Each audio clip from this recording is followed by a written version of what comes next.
God, you give us grace through the gift of water, which tells all creation of the wonders of your unseen power. At the very dawn of creation, your Spirit breathed on the waters, making them well springs of holiness. Through the waters of the great flood, you made a sign of the waters of baptism that make an end of sin and a new beginning of goodness.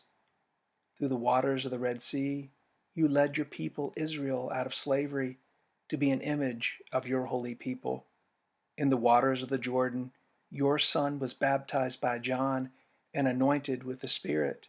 And in the shallow waters of an ordinary basin, Jesus stooped and washed the feet of his disciples, and water forever became an image of servanthood and love.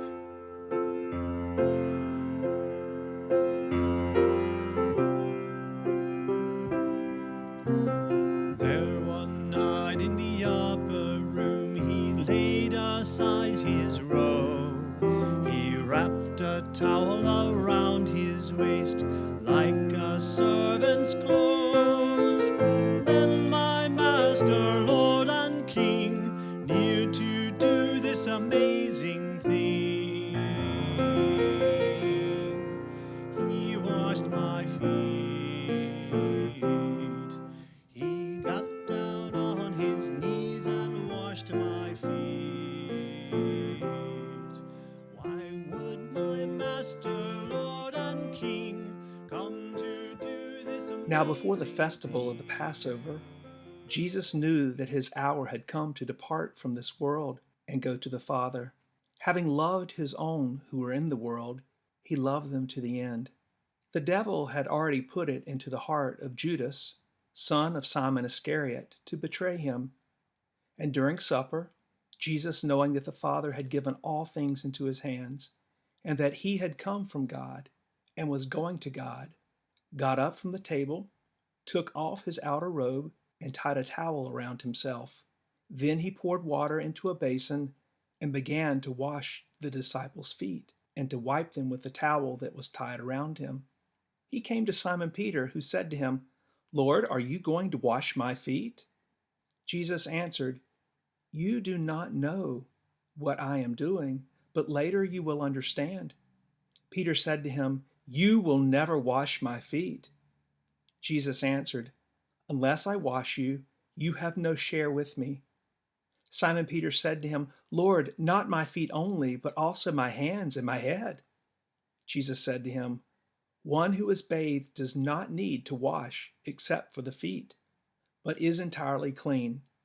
And you are clean, though not all of you." For he knew who was to betray him. For this reason he said, "Not all of you are clean." After he had washed their feet, had put on his robe, and had returned to the table, he said to them, "Do you know what I have done to you? You call me teacher and Lord, and you are right, for that is what I am. So if I, your Lord and teacher, have washed your feet, you also ought to wash one another's feet. For I have set you an example, that you also should do as I have done. Very truly, I tell you, servants are not greater than their master, nor messengers greater than the one who sent them. If you know these things, you are blessed if you do them." When Judas had gone out, Jesus said, "Now the Son of Man has been glorified, and God has been glorified in him. If God has been glorified in him, God will also glorify him in himself, and will glorify him at once. Little children, I am with you only a little longer. You will look for me, and as I have said to the Jews, so now I say to you, where I am going, you cannot come. I give you a new commandment, that you love one another. Just as I have loved you, you also should love one another. By this everyone will know that you are my disciples, if you have love for one another."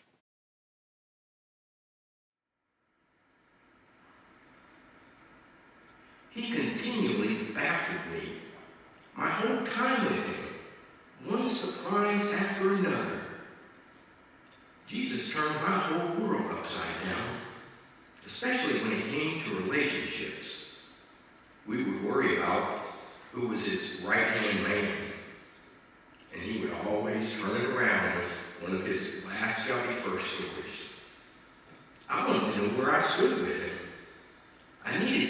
be my Lord, my master, my teacher. And he was. But then he went and did this that night.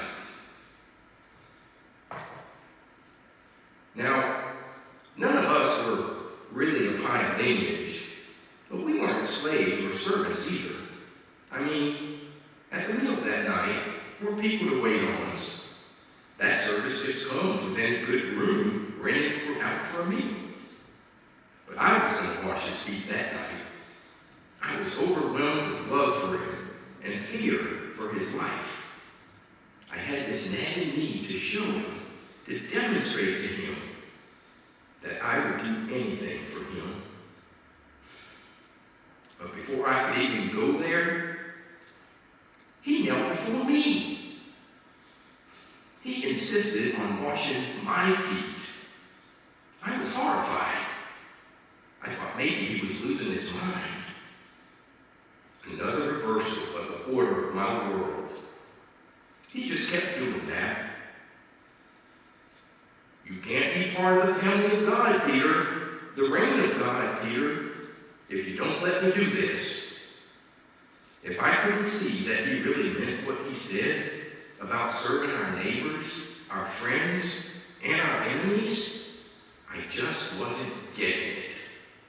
I had to surrender all of my preconceived ideas about how relationships are, how they go, who we love.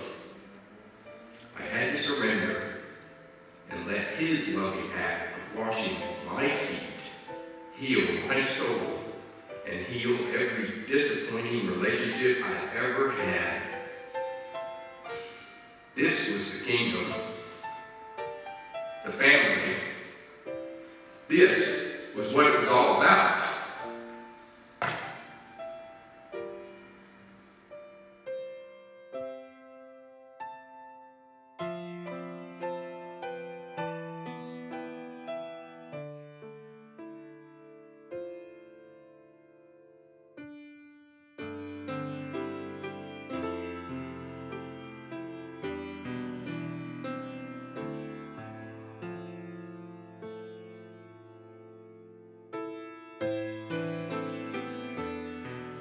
The greatest challenge of the day is how to bring about a revolution of the heart, a revolution which has to start with each one of us when we begin to take the lowest place, to wash the feet of others, to love our brothers and sisters with that burning love, that passion which led to the cross.